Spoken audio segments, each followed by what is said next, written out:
Hola, buenas noches a todos. ¿Cómo están? Ya vi al Raf que está por acá. Rav Simantov Nigri, qué alegría tenerlo con nosotros.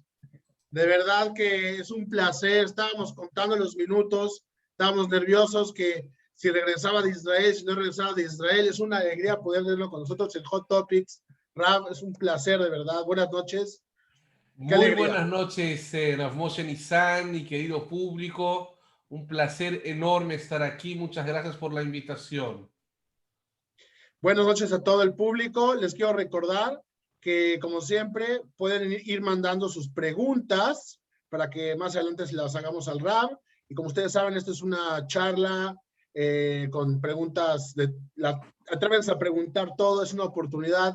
Ahora que le dé la bienvenida y la presentación del Rab, van a entender por qué el Rab Nigri era el indicado para estos encuentros que hacemos aquí en Hot Topics. Bueno, primero que todo les quiero contar un poco de Rav Simantov Nigri. El Rav Simantov Rafael Nigri nació en el Río de Janeiro y desde joven, es increíble, hay gente que lo sabe desde joven y ese es el Rav Nigri. Desde joven supo que quería ser líder espiritual y esto fue lo que lo llevó a estudiar en la Yeshiva Midrash Sefaradí, ahí en la Roba Yehudí, ahí estudió mi papá también, recibiendo sus mijá como rabino a los 21 años, convirtiéndose con esto en el rabino más joven egresado del mundo. Paralelamente, se formó con el rabino Birenbaum, que por cierto creo que es uruguayo, aquí es muy conocido, en el programa Amiel, donde se entrenó para ejercer su pasión de enseñar judaísmo alrededor del mundo. Y así como lo ven, así de joven, fue rabino en la comunidad judía de Cancún, en México. Fue rabino de la comunidad Askenazí en la Ciudad de México, en la sinagoga Bet Yitzhak, ahí por el Parque del Reloj, en Polanco. Muy linda sinagoga. Y ahora es rabino de la comunidad de Perú, ahí en Lima. Y bueno, otra cosa, un tema que es muy interesante es que el Rav Simantov, además de todo, de ser un líder espiritual y de que tanto ha estado en varios países, en otras comunidades preciosas, es un youtuber con más de 60,000 seguidores, autor de varios libros, entre ellos el libro Atrévete a preguntar, donde analiza preguntas polémicas sobre judaísmo. Esta noche lo invitamos a charlar con nosotros sobre la llama que mantiene encendida la flama en la filosofía judía, que es atreverse a preguntar. Rav Nigri, es un verdadero placer, un deleite tenerlo con nosotros esta noche. Rabino, muchas gracias por compartir con nosotros. Muchísimas gracias a usted, querido Rav Moshe Nissan. Un verdadero placer, honor y gran alegría encontrarme aquí con usted y con todos ustedes en este espacio. También con mi querida comunidad, la Unión Israelita del Perú, aquí presentes también en nuestro shiur de los martes. Y sí, nosotros hemos iniciado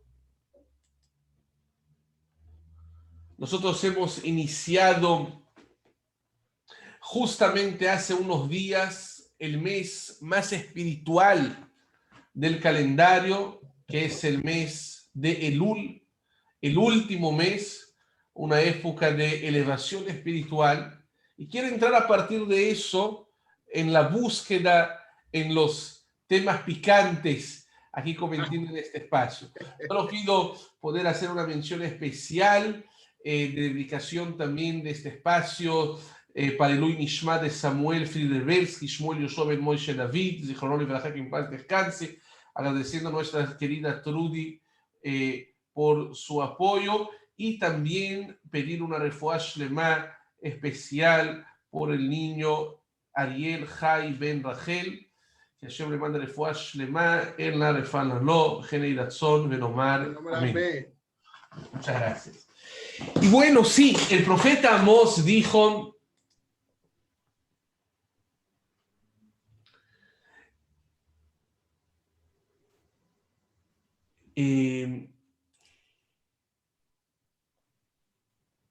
Rav Moshe, no sé si vale la pena manejar un poquito la... Sí, Tamar, sé que estás ahí. Mira, esa es una de las desventajas de ser tan famoso en la red, es la que estamos teniendo acá una peleita por el chat. Voy a poner a una moderadora ahora. Tamar, te pido por favor si nos echas una mano para sacar a la gente que está agrediendo aquí. Gracias. Rav Nigri, por favor, siga, por favor, como si nada. Gracias, perfecto. Ok, el profeta Amós nos dice que en aquellos días, se refiere a los días del futuro, va a haber sed y hambre.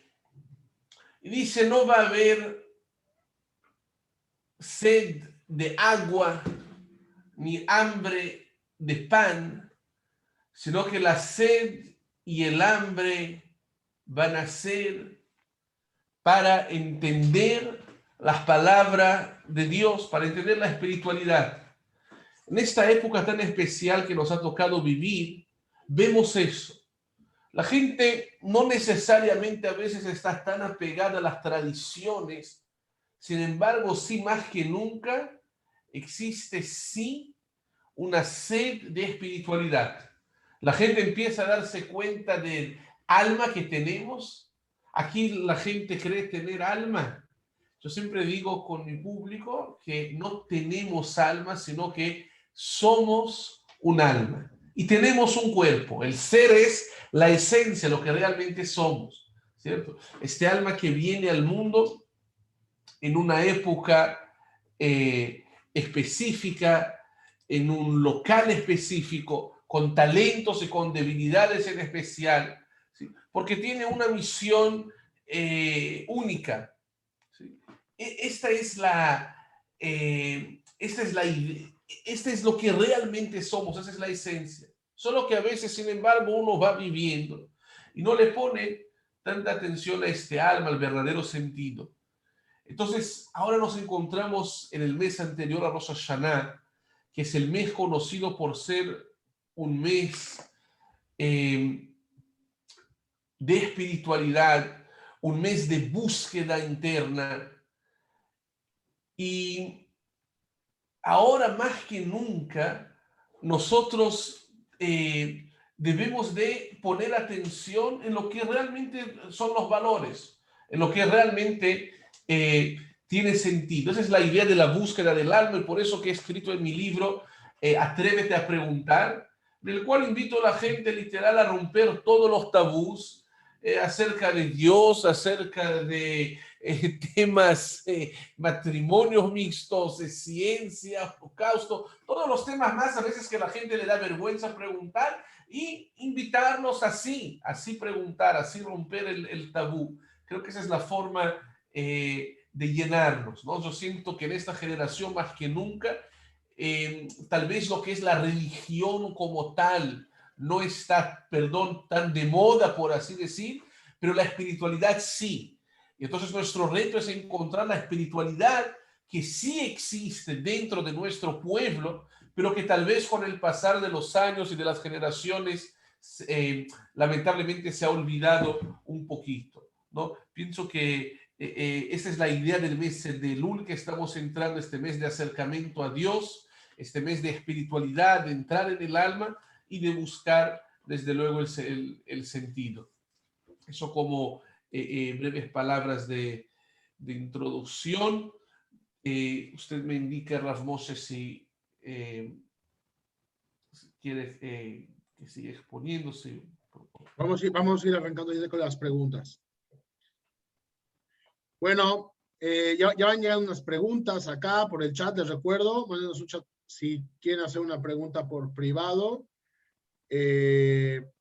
Por favor, hay veces que las personas no quieren ser tan abiertas, así que es entendible.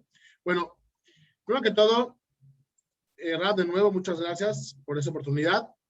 Hay una pregunta que nos están haciendo acá, y creo que también la vi en su libro, y es increíble porque tal vez es una pregunta muy básica que gente que, no sé, gente que es ortodoxa o gente que es practicante, muchas veces no se la hacen o se la hacen a una edad muy temprana, pero veo que hay gente que se sigue cuestionando si existe Dios.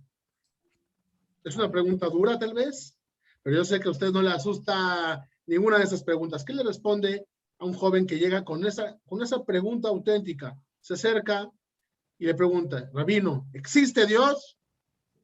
Gracias, Ramos. Yo creo que esa es la pregunta tal vez más importante que debería causar inquietud entre cualquier ser humano. En cualquier ser humano debería causar esta inquietud porque es la pregunta del $1.000.000.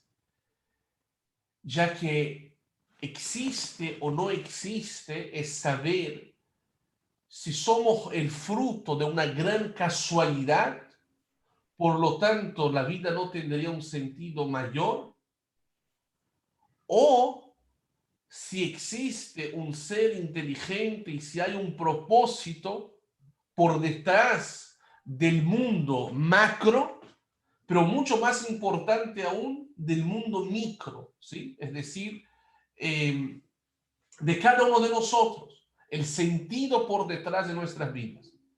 Por eso siempre digo que yo no creo en Dios, no se asusten, porque a lo que voy es que no creo, ya que sé que Dios existe. Y creer es algo abstracto, es una fe. Saber es estar seguro. Nuestra Torá y el Talmud nos dicen, Atah horeta ladat ki Hashem hua Elohim. Es decir, debemos de ladat significa saber, no solamente creer, el hecho de que existe un Hashem. Rav Moshe, me da mucha pena, no quisiera interrumpir, pero hay una situación un poco desagradable. Ya sé, estoy tratando de controlarla, Rav Nigri, y de hecho le voy a decir que el chat, nada más lo podemos ver usted y yo, lo acabo de quitar, solamente usted y yo, ya saqué una persona también, y tenemos una moderadora, Tamara, que nos está ayudando. Ustedes preocúpense, porque la mejor venganza que le podemos hacer a esta gente que está claramente deteriorada mental, es brillar. Esta noche vamos a hablar de Torah, esta noche vamos a dar un mensaje. Esa es la mejor venganza que puedo hacer por esta gente que nos quiere callar. Así que siga, despreocúpese, el chat no lo ven nadie más que usted y yo, y tenemos a Tamar que va a sacar a toda la gente que escriba algo inapropiado. Bravo, por favor. Excelente. Solo pido, hay una persona de nombre Carlos Herrera, hay que eliminarlo inmediatamente porque está... Okay. Sí. Y otro Johan Rabinovich también. Ahí ya lo saqué. Sí. Y ¿sabe qué? Voy a poner también ahorita waiting room. Así que ya no va a poder entrar alguien que nos esté molestando. Excelente. Muchas gracias. No, usted. Perfecto. Entonces hablábamos que de ahí se trata de entender que haya un sentido. ¿Cómo una persona puede estar seguro de la existencia de un creador? Entonces, por ejemplo, si ahorita uno de nosotros vamos a la luna, un lugar desconocido, ¿ok? Y encontramos ahí de repente una botella de vidrio perfecta, cualquiera de nosotros nos daríamos cuenta y entenderíamos que ya hubo alguien antes en esta luna, ¿sí? No pudiera ser que esta botella es el fruto de una gran casualidad. ¿Okay? O sea, si encuentro vidrio y arena ¿sí? y cosas del estilo, bueno, entonces voy a decir, si hay arena y eso, bueno, hay materia. Pero cuando encuentro una botellita, es decir, encuentro un kelí, un utensilio, un recipiente para recibir líquidos, puedo darme cuenta que hubo alguien que lo tuvo que hacer. Cuando encontramos en el planeta perfección, es cuando la creación misma va a probar la existencia de un creador por detrás. De la misma forma que cuando nosotros vemos una escultura, estamos seguros de que existe un escultor. Si hay una pintura, es porque existe un pintor. Nosotros mismos somos la prueba de que alguien nos antecedió. Y desde luego, cuando nosotros vamos a ver el sol, por ejemplo, que si estuviera un poquitito más cercano a la Tierra nos morimos de calor, un poquitito más lejano y nos morimos de frío. Está exactamente en el local. O el cuerpo humano. Sí, siempre me gusta dar el ejemplo, pero ¿por qué tenemos cejas aquí arriba de los ojos? Estaba leyendo para que el sudor no caiga y no perjudique nuestra visión. Entonces, como un parabrisas va a los lados. ¿Por qué la nariz está en la cara volteada hacia abajo? ¿Por qué no hacia arriba? Dice, como un sensor de oler antes lo que comemos y saber si está echado a perder o no las cosas. Si analizamos el corazón o hasta un bebé recién nacido que toma leche de su mamá, si el espacio proporcional entre la boquita y el cuerpo de la madre fuera un poquito mayor, se muere ahogado, un poquito menor y no tendría la fuerza para succionar. Y así podríamos dar varios ejemplos que no voy a alargar, pero mientras reflexionamos en la creación, encontramos un orden, encontramos una perfección. Y nosotros sabemos que las casualidades no tienen el poder de construir, sino todo lo contrario, solamente pueden destruir. Si encuentro un orden, debo conocer a alguien superior que lo ordenó. Y así como si veo un muñequito de plastilina, no necesariamente su creador tiene que estar hecho de plastilina, al contrario, tiene que ser un concepto sobrenatural. Así también cuando vemos el hombre y el ser humano, ¿sí?, podemos entender que este tiene su creador y que este creador es un ser supremo que no necesariamente tuvo que ser creado, ya que el concepto crear no existiría sin él. Entonces, en resumen, es decir, la misma creación es la prueba de que existe un creador, ¿sí? Y uno se puede dar cuenta cuando ve la perfección también en la vida de cada quien. ¿Por qué me tocó justo aquí, justo ahora? Y esta pregunta no es una pregunta abstracta de, ok, existe o no existe, ¿qué me importa? Sino que es la pregunta del $1.000.000, porque si existe, la pregunta ¿qué quiere de mí? ¿Por qué me creó? ¿Cuál es mi propósito? ¿Sí? Si uno hace una botella es para contener líquidos, si hace una computadora es algo mucho más complejo. Si creó a este ser humano en este local, ¿para qué me creaste? ¿Qué quieres de mí? Y pobre de la persona que va a desperdiciar toda su vida sin conocer el propósito para el cual fue creado. Muchas gracias, Rav Nigri. Acá estoy recibiendo mensajes que dice la gente, sí, a mí me preguntó eso una niña y muchas veces es increíble porque uno va con kipá, ¿no? Te vas a la tefilá, y de repente un niño te pregunta con toda la ingenuidad de eso y le tienes que responder una respuesta que también él puede entender y que además, no nada más que le apague su curiosidad, sino que cultive el hecho de estarse constantemente preguntando cómo relacionarme con Hashem, cómo existe Hashem, cómo es que todas estas maravillas son capaces de existir. Y bueno, me encantó su respuesta a Rav Nigri porque también así podemos cuestionarnos, ¿no? O sea, inclusive las cejas. Si Hashem tuvo la inteligencia de hacer unas cejas, hay una razón. Entonces, la pregunta ya no es si existe Dios, es ¿por qué creó Hashem? ¿Para qué creó Hashem? ¿Para qué me creó a mí? Vas a hacer una pregunta que nos lleva a una constante cuestionamiento existencial. ¿Para qué creó Dios al hombre? ¿Para qué creó Dios al mundo? ¿No? Ahorita justo nos está llegando esa pregunta, Rab, que creo que de alguna manera es una derivación, porque ahora que entiendo que Dios existe, entonces, ¿para qué creó el mundo? ¿Qué le podría usted decir, por ejemplo, a una persona que se acerca genuinamente, amablemente, y le pregunta una pregunta que parecía tan simple, pero también tan existencial y tan importante? ¿Qué me puede decir de esto, Rab? Gracias, Ramos. Una pregunta muy interesante. Y permítame decir que el hecho de preguntar es algo muy judío, muy de nuestra filosofía, ¿no? Cuando analizamos todo el Talmud, es una forma de estudiar, de atacar, de preguntas, de respuestas. Atrevería a decir que tal vez la fiesta más importante del calendario de alguna forma es Pesaj. ¿Por qué al ratito viene Rosh Hashanah, Yom Kippur? Son días sagrados. Pero ¿por qué digo que la más importante es Pesaj? Porque si no fuera esta, no hubiera ninguna otra. Es el día que salimos de Egipto, ¿no? En Pesaj recordamos nuestra independencia, nuestra historia. Y en Pesaj, ¿qué se hace?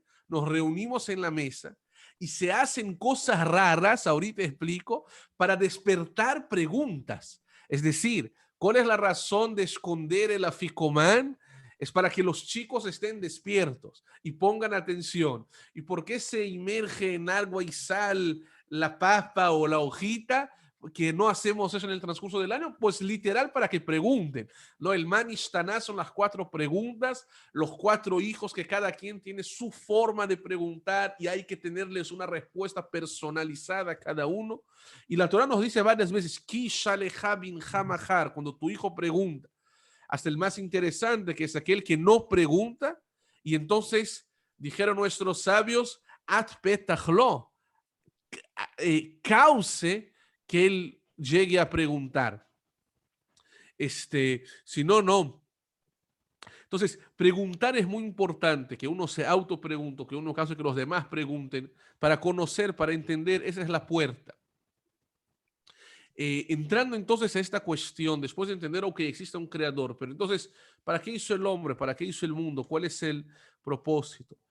Y aquí me gusta mucho la respuesta que trae el Rabbi Moshe Chaim Luzzatto, el Ramjal, en su libro de Derech Hashem, y voy a tratar de contestar de una manera más genuina, pero él explica que este creador, entre otras características, es bueno. Y explica que alguien que es bueno busca hacer bondades. Y por lo tanto, crea al universo por su deseo de hacer el bien.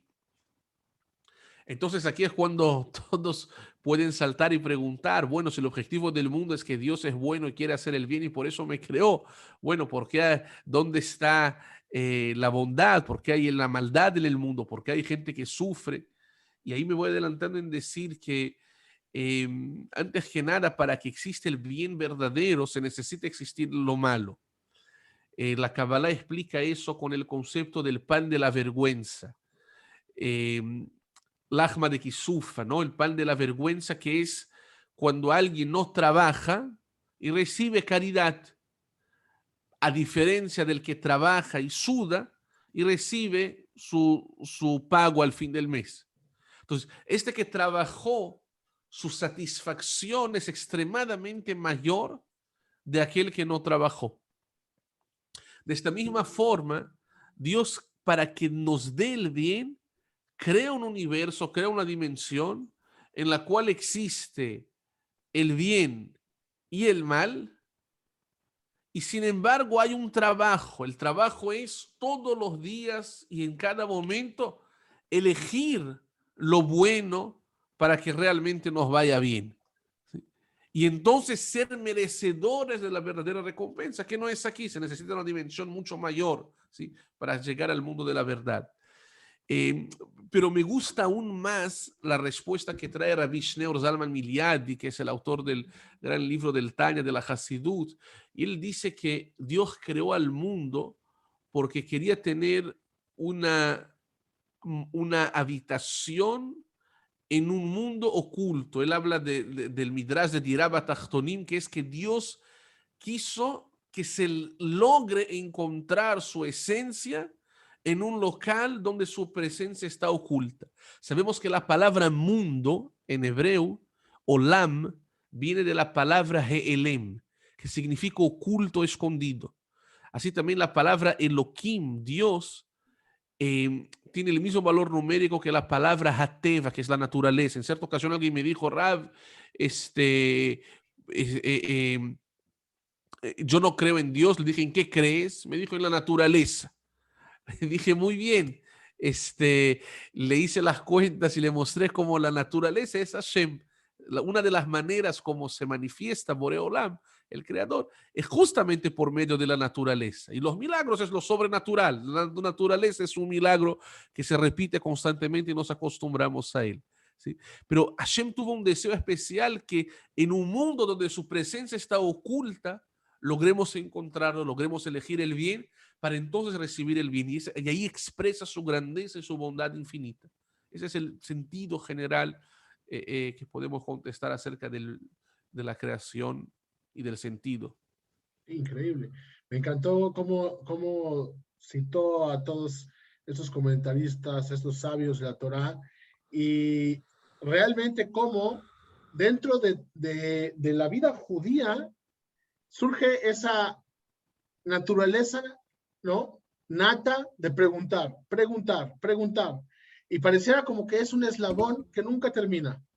¿Por qué? Porque le acabo de hacer una pregunta, ¿para qué creó el mundo? ¿No? ¿Para qué creó Dios al hombre? Entonces, eso nos lleva, es una respuesta que nos trae más preguntas. Entonces, es justo lo que nos trae esta noche. La naturaleza en la filosofía judía. Ahorita con todo esto está llegando más preguntas. Y ahora me pregunta una persona, ok, todo lo que está escribiendo lo que está escribiendo el Rab está precioso, pero ¿quién dice que la Torah es verdad? Sí, ese ¿Qué nos es, puede decir de esto, Rab?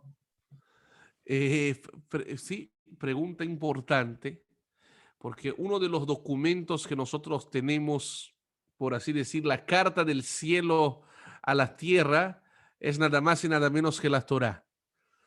Y hay algunas formas de comprobar que esto no, es un libro divino. Es bien curioso, antes que nada, recordar que casi 2000 años los judíos estuvimos alejados uno del otro, es decir, judíos de países de Europa o de África o países sefaradim, no se vieron, ¿sí? Pero mantuvieron la misma Torah, las mismas tradiciones.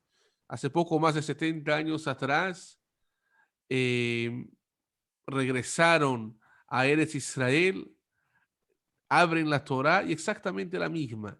Sorprendentemente, a diferencia de muchos otros libros, aún en religiones, en culturas, no se ha cambiado siquiera una letra, ni una palabra, ni siquiera una letra. O sea, se mantuvo intacta. Eh, pero nosotros podemos encontrar también eh, varias evidencias. Por ejemplo, una de las más conocidas es cuando la Torá nos habla de los animales kasher. Y ahí te afirma que aquellos peces que tienen escamas y aletas, ellos son kosher. El Talmud nos dice que todos los que pescados, todas las criaturas acuáticas que tienen escamas, van a tener también aletas. ¿Sí? Una afirmación muy atrevida. Dice que a eso se refiere la Torah. Ahora yo les digo, ¿qué persona en el desierto hace 3300 años se atrevería a poner una afirmación así? Se va a descubrir todo el mundo, se puede todavía encontrar cosas, ¿sí? Por favor, ¿sí? ¿Quién puede atreverse a poner? Y lo más impresionante es que hasta hoy en día se ha tratado y se ha investigado y se ha buscado y no existe absolutamente ninguna criatura marina que tiene escamas y no tiene aletas, algo que se puede buscar en Google.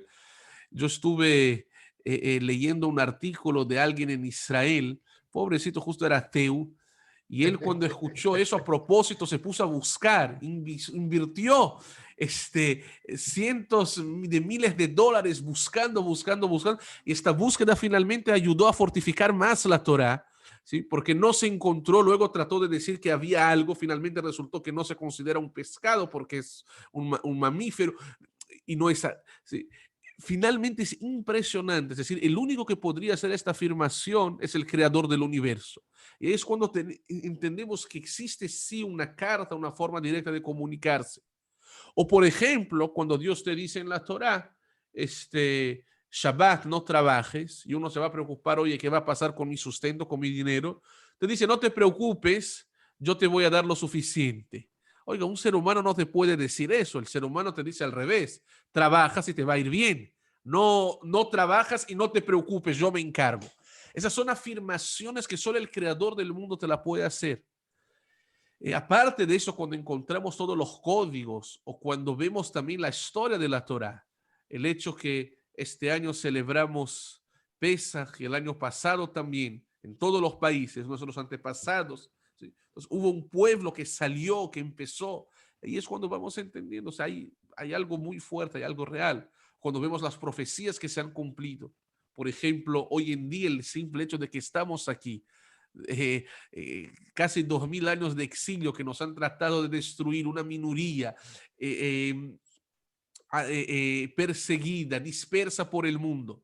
No hay sentido, todos los pueblos antiguos se han desaparecido, no existe explicación lógica que explique que hoy en día tenemos Israel y que somos un pueblo que se sigue creciendo y desarrollando y aportando al mundo a pesar de todo. No hay otro pueblo así, lo digo ¿sí? No de forma soberbia, Dios nos libre, al contrario, pero para que entendamos la responsabilidad que tenemos como Yehudim. Y todo eso son cosas que la Torah dijo hace miles de años y hoy vemos que se cumplen. Otra forma más, cuando vemos que todo lo que nos dijo la Torah hace 4000 años es ecológico. Por ejemplo, el concepto de Shabbat. No hay nada más actual. ¿Sí?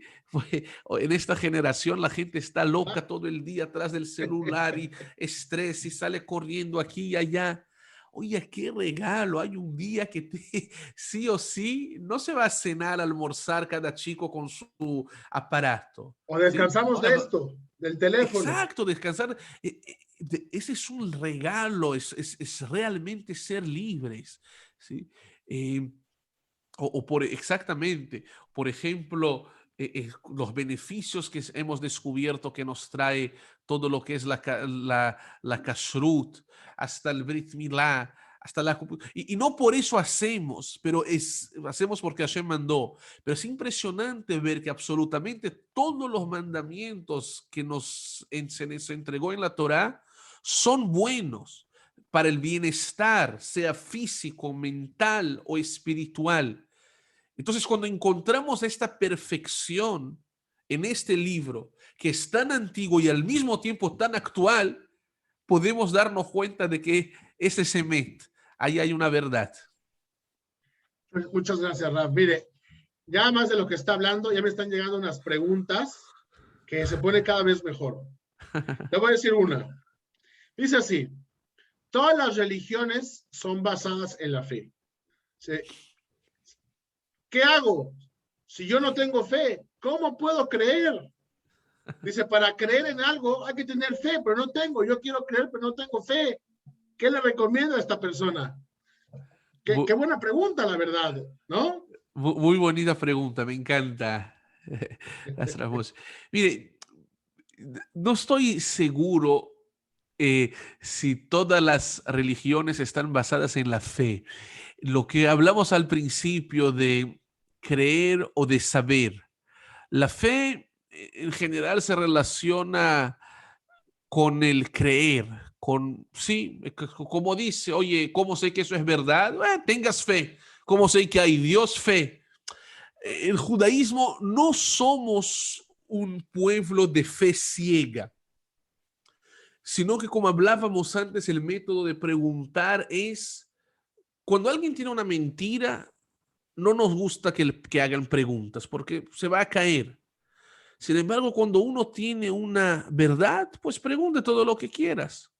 En el judaísmo no es solo fe, existe lógica, existe la capacidad y la posibilidad de cuestionar y de preguntar para entender.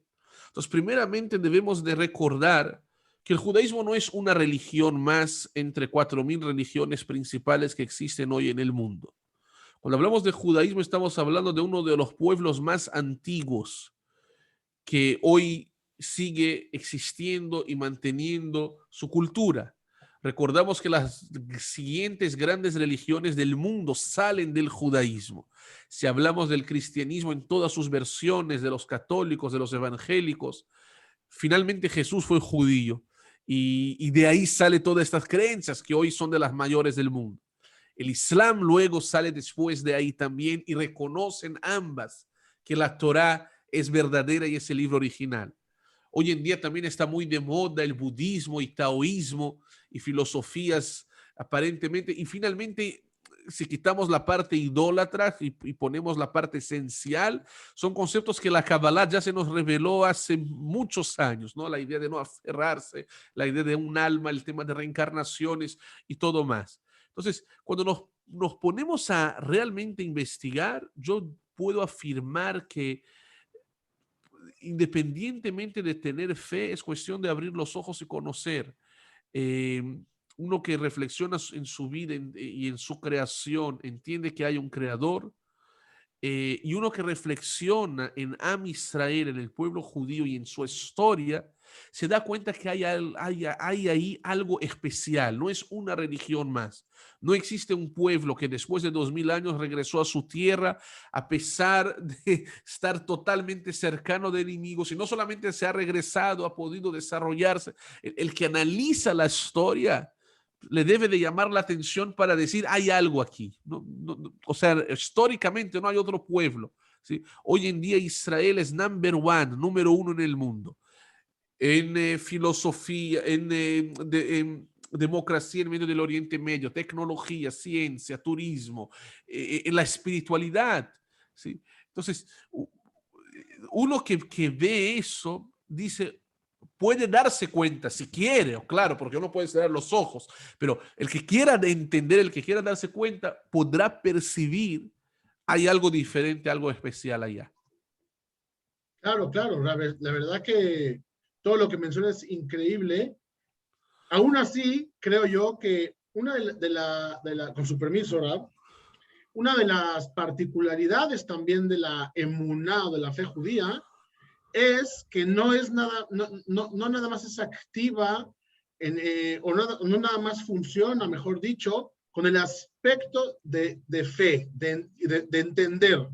Porque si nos ponemos a ver, eso está basado más en un pensamiento griego, ¿no? Donde está basado también el método científico, donde todo tiene que ser comprobado. Y si nos ponemos a ver, si nosotros nada más creyéramos en lo que entendemos, entonces estaremos creando un ídolo, el intelecto. La Torah, Baruch Hashem, la Emuná, nos ayuda a liberarnos de un ídolo que esté basado nada más en el intelecto. Es decir, ¿sabes qué? Hay cosas que no entiendes, hay cosas que no ves, y eso no quiere decir que no existan. Rompe tus barreras del intelecto, hay más que eso. Sí es importante, por eso hay mitzvot que se pueden entender y hay hukim que no se pueden entender, para de alguna manera liberarnos realmente de nada más de los sentidos, de lo que percibimos.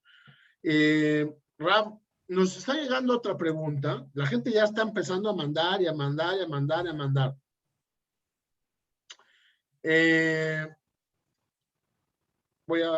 Aquí llega una pregunta buenísima, estoy viendo, tratando de filtrar una que pueda ir ad hoc con nuestra narrativa, con nuestro diálogo. Dice, buenas noches, me gusta el judaísmo, pero no quiero cumplir más porque mi familia no me sigue.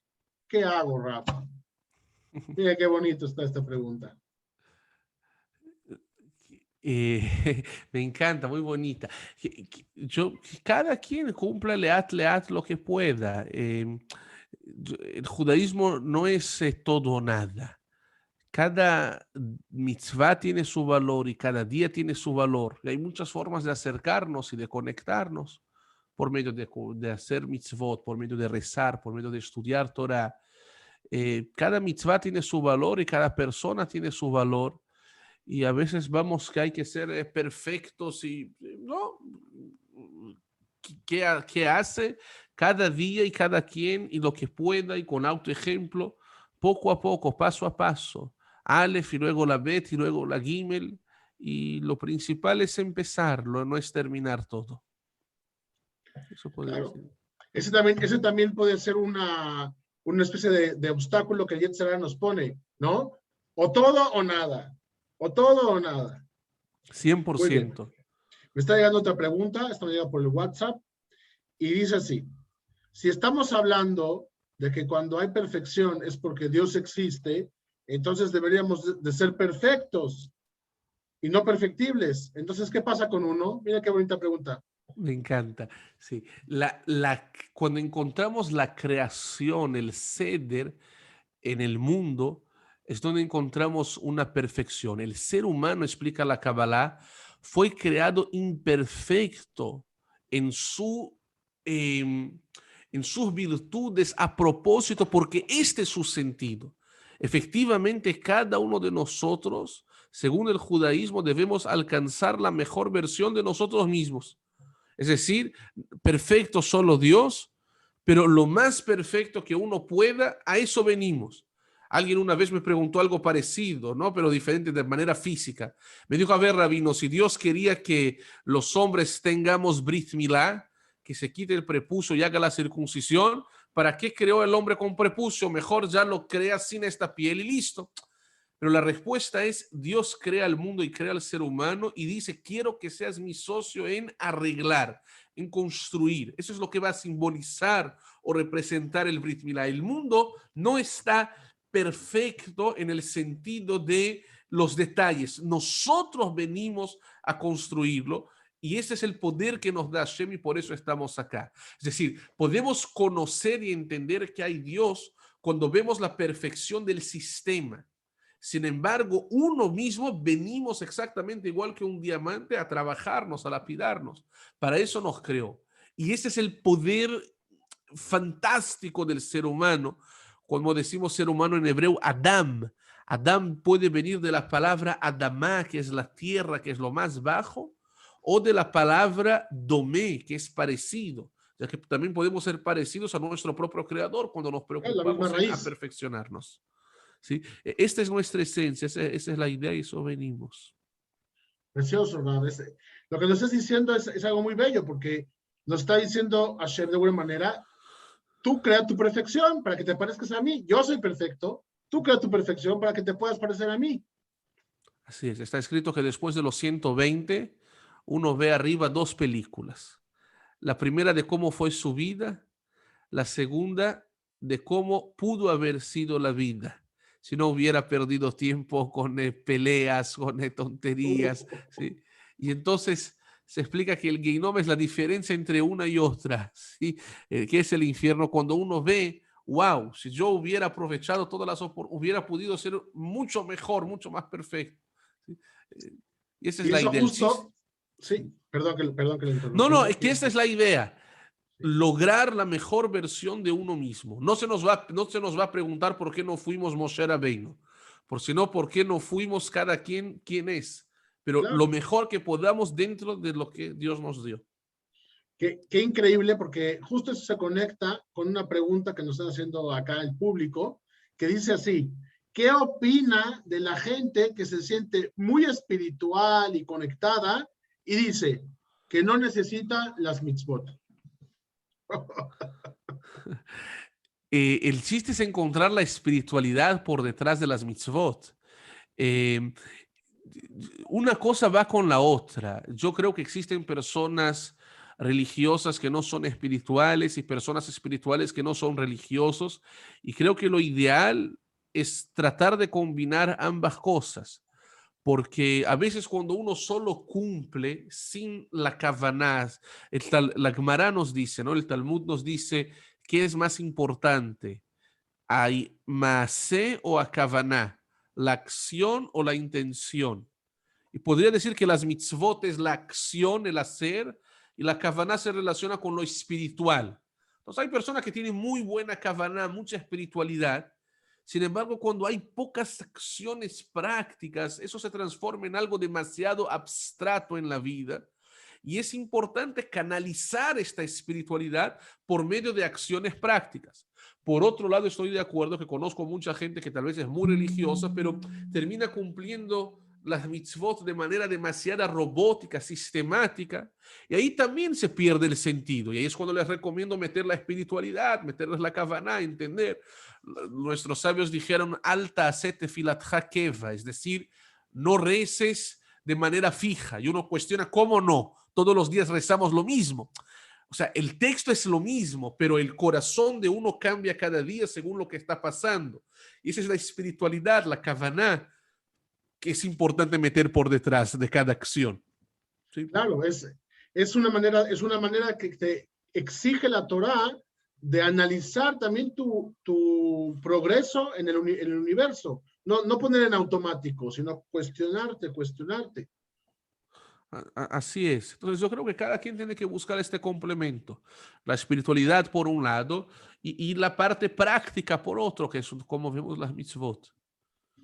Justo es increíble porque conforme está tomando esta charla, su camino, empiezan a llegar preguntas que van conectando. Acá me preguntan en el público, ¿qué es lo que más le gusta de su judaísmo? ¿Y cómo le hace para no hacer las cosas como robot y acostumbrarse? Justo me preguntaban esto ahorita. Wow. Wow, qué bonita pregunta, qué interesante. Eh, wow, ¿qué es lo que más me gusta? Me encanta primeramente nuestra historia, cuando uno encuentra y entiende de dónde venimos y entonces y vemos dónde estamos y vemos hacia dónde vamos, el saber que somos parte de algo mucho mayor. Eh, y justamente cómo hacemos para no caer en la en el modo automático. Creo que es una pregunta muy importante porque y la verdad es que cada quien tiene que auto ejercitarse constantemente. Por ejemplo, uno es rabino, uno da clases, pero uno también sigue estudiando Torah cada día. Si no, se va, me explico, se pone Oxidando. como... Exactamente, se va oxidando, exactamente. Entonces, igual hay que saber que el cuerpo y el alma se comparan. Uno entrena el cuerpo, le hace ejercicio, hay que entrenar el alma constantemente, un ejercicio, un reto, otro reto. Hay que buscar crecer, salir adelante cada vez por medio de estudios, por medio de rezar. ¿Sí? Hay varios ejercicios espirituales, como por ejemplo, ahora en el mes de Lulu hay uno muy importante que se llama Heshbon Nefesh. Heshbon Nefesh es la capacidad de hacer cada quien una autocuenta espiritual. De hecho, la palabra Elul en arameo significa exactamente eso, cuenta, cosecha, ¿no? Estamos en el fin del año, el mes antes de Rosh Hashanah, y es la época de hacer un balance, de cada quien ser sincero consigo mismo, buscar su crecimiento espiritual. Y sí, hay hoy un ejercicio muy bonito que es la rueda de la vida, en el cual uno literalmente analiza su vida. Eh, a ver, ¿cómo voy en mi matrimonio? ¿Cómo está mi relación con mis hijos? ¿Cómo está mi salud? Salud física, mental, espiritual. Eh, mi sustento, mi parnasá, mi espiritualidad. ¿Sí? Porque todo mi aportación, mi parte, sí, porque todo finalmente va a ser parte de nuestro ser. Entonces, es importante y creo que es una forma de no caer en la rutina, el que la persona pueda constantemente hacer este Heshbon Nefesh, este autoanálisis para saber cómo va y buscar mejorar a cada día. Es increíble esto que me dice, Rab, porque entonces acá vemos realmente que el objetivo de las mitzvot no es nada más hacerlo de manera externa, sino crear un mecanismo, un sistema interno, porque si no, no se le exigiría a la persona reflexionar, ¿no? 100%. Siempre me gusta decir en inglés la referencia de GPS. G, la inicial de God, la relación con Dios. P, person, con las personas. Y S de selfie, la relación con uno mismo. ¿Cierto? Es decir, que uno tiene que sí, pero por un lado, cómo está mi relación con mi creador, con la gente, las personas, también incluye aquí mi esposa, mi esposo, la familia cercana, pero selfie también, mirar hacia adentro, reflexionar, ¿cierto? Rabbi Nachman de Breslev decía mucho sobre la ventaja de hacer hitbodedut. Es un ejercicio precioso, espiritual, fantástico, que es la capacidad de irse. Él habla de hacerlo 1 hora al día. Ojalá quien pueda hacer eso, pero si no, de Ah, vez en cuando salir, apartarse al campo y más que rezar, hablar con Dios, uno en su idioma, y sacar todo lo que está en su corazón. Y sí, muchos seguramente vieron esta película llamada Ushpizin de Sukkot, ¿no? Y ahí se ve como Moshe Belanga, el protagonista, necesita un milagro y él está ahí conectado, Nes, de todo corazón, hasta que finalmente se mueve cosas y sucede, ¿no? El Talmud dice que Dios desea nuestro corazón, Rahamanali Babai. Hashem quiere nuestro corazón, quiere nuestros sentimientos, y esa es la verdadera esencia de la persona. precioso, Rab, precioso. Me están preguntando acá, por cierto, les quiero recordar a la gente que estamos acercándonos a las últimas preguntas, así que es una gran oportunidad, no la desperdicien aquí con el Rav Nigri. Me está llegando una pregunta que dice así: ¿por qué casarme con un judío? Tengo un novio, no sé si es novio o novia, una pareja, me dice que quiero mucho. ¿Por qué recomienda que un judío o una judía se casen con judíos? Es una pregunta muy importante, muy fuerte. Gracias, Moshe. Eh, más hoy en día. Y bueno, yo contestaría que el matrimonio es mucho más que amor, es construir. Y para construir se necesitan ciertas piedras compatibles o en común. Uno que es judío, cualquier judío, debe tener la conciencia de que somos todos sobrevivientes. No me refiero directamente, tal vez uno no es sobreviviente de la última tragedia de la historia como fue el Holocausto, pero todos somos sobrevivientes del exilio. Hace 2000 años se destruyó el segundo templo sagrado de Jerusalén, nos expulsaron, ¿no? Una minoría perseguida, estamos dispersos por todo el mundo. Cada generación nos han tratado de destruir físicamente, sin embargo, y tal vez aún peor, espiritualmente se ha perdido mucho del pueblo, y que hoy en el 2021, 5.782 casi en pocas semanas, todavía alguien puede levantar la mano, y más en países de la diáspora, y decir, oye, yo soy judío. Es casi que eres raro, eres un diamante, hay que besarlo, porque ¿cómo lograste? ¿No? Hay un montón de gente que tiene ascendencia judía, pero se perdieron. Se perdieron por la Inquisición o se perdieron porque se acabó. El que hoy alguien diga, wow, yo soy judío. Y creo que el mayor reto o la mayor bendición o regalo que esta persona al ser judía puede tener es lograr construir las siguientes generaciones que también sean judías. Muchos son los que pueden afirmar que tienen padres, abuelos o bisabuelos judíos, pero pocos son los que puedan decir yo soy, mi hijo es, mi nieto es.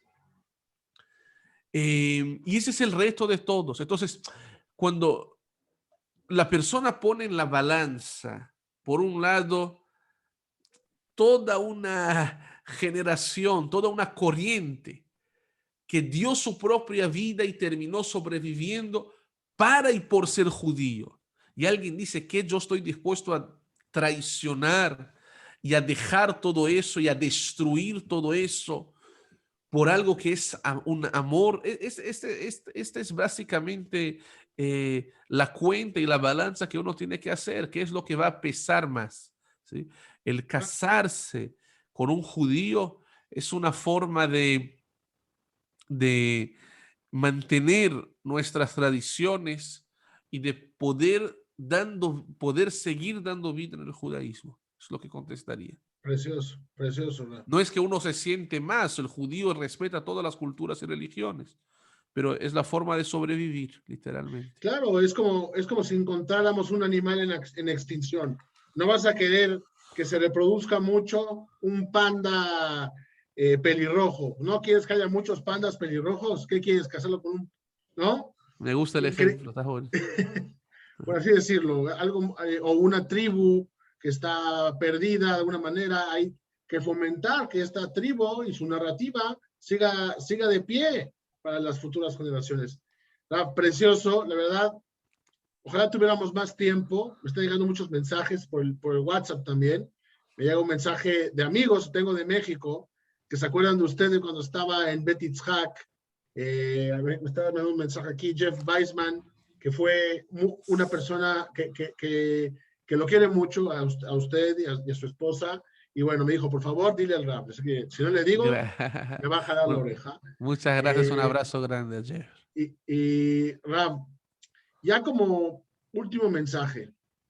Yo quisiera preguntarle a usted, ¿qué le diría a todas las personas que nos están escuchando ahora para que se sientan orgullosos de ser Yehudim, de cumplir mitzvot, de estudiar Torah, y no nada más eso, sino de fomentar también un mensaje de Torah universal para aquellos que también no son Yehudim? ¿Qué nos puedes decir como último mensaje para todos los que nos están escuchando ahora? Hay una historia preciosa que tal vez ilustra este tema, y es la de un príncipe que en una ocasión escapa del palacio y quiere ver el mundo cotidiano, la gente normal, cómo se porta. Y entonces llega a donde estaba el tren. Dice que en aquella época había así un boleto azul que era el más caro porque era la primera clase, ¿no? La gente bien sentada. Había un boleto amarillo que era clase intermedia. Y había el boleto rojo, que ahí la gente ya iba todos apretados, era el final. El príncipe no entendía mucho qué funcionaba, dónde entrar. Él pagó lo más caro que tenía, le dieron un boleto azul. Sin embargo, a la hora de meterse, vio la mayoría de la gente entrando en donde rojo. Él se terminó entrando allá también. No conocía y quería ver. Y entonces, en medio del viaje, viene alguien a checar, a fiscalizar si realmente todos han pagado. Él se da cuenta que la gente está sacando su boleto rojo y que el de él es diferente, el de él es azul. Y entonces se pregunta uno allá, oiga, ¿por qué el mío es diferente? Y este le quiere hacer una broma y le dice, porque tú no lo pagaste suficiente. Es mentira, es al revés, él pagó más. Dijo, no, tú no pagaste tanto, por eso el tuyo es diferente. Dios mío, ¿y ahora qué hago? Entonces le aconsejó, le dijo, oye, métete ahí debajo de la silla, agachadito, que nadie te vea, y ya con eso. Y entonces cuando llega ahí el fiscal a checar los boletos, inmediatamente se da cuenta que hay uno ahí escondidito debajo de la silla, y le dije, ven acá, a ver, enséñame tu boleto que pagaste. Ve que tiene el boleto azul, el mejor. Le dije, oye, ¿qué te pasa? No solo que tienes para estar en primera clase y estás en la última, sino que aparte te escondes debajo del asiento. ¿Qué te pasa? Nosotros, Yehudim, y esa es la moraleja, y con eso contesto la bonita pregunta y reflexión, debemos recordar y saber constantemente que tenemos el boleto azul. Cuando, y lo digo con humildad, pero cuando entendemos que entre todos los pueblos, culturas y religiones, ¿qué cosa es ser judío que todavía existimos? La Torah que tenemos, la historia que tenemos, la cultura que tenemos. No hay nada parecido, no hay nada común. Existen fiestas comerciales, que el día de eso, que el día de... En la Torah, cuando celebramos cada fiesta, Shavuot, hoy recibimos la Torah, o ahora va a venir Rosh Hashanah en 3 semanas, es el día que Dios creó al hombre y por lo tanto tenemos la capacidad de renovarnos a cada año. Es decir, cuando entendemos la riqueza que tenemos, el boleto azul que tenemos, ya no nos va a dar vergüenza y no nos vamos a ir ahí con la gente y no vamos a estar ahí debajo de la silla, sino que con mucho orgullo uno va a ser y saber que es Yehudí, va a buscar expresar de la mejor forma su judaísmo para mantener vivo esta llama que nos encontramos. Amén, amén, amén. Rav Siman Tov, fue verdaderamente una charla preciosa. Me encantó cómo una y otra vez supo contestar esas preguntas tan complicadas. Bueno, nunca me había pasado que tuviera un ataque terrorista en un Zoom. Y bueno, Baruch Hashem que logramos superarlo.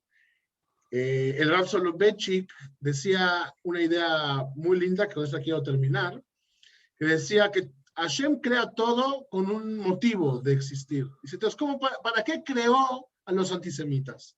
Dice, ¿sabes para qué?